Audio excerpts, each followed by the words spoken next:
Tingnan nyo ito guys, iba't ibang kuha ng solar eclipse.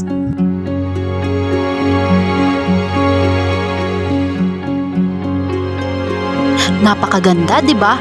Pero walang-wala yan sa Pilipinas.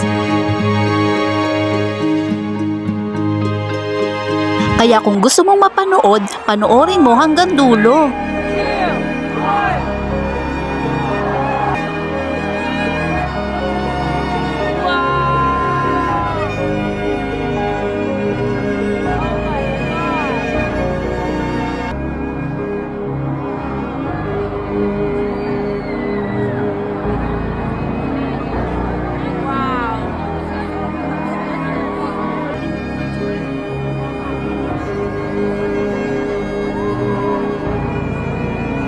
Ito ang solar eclipse dito sa amin sa Pilipinas.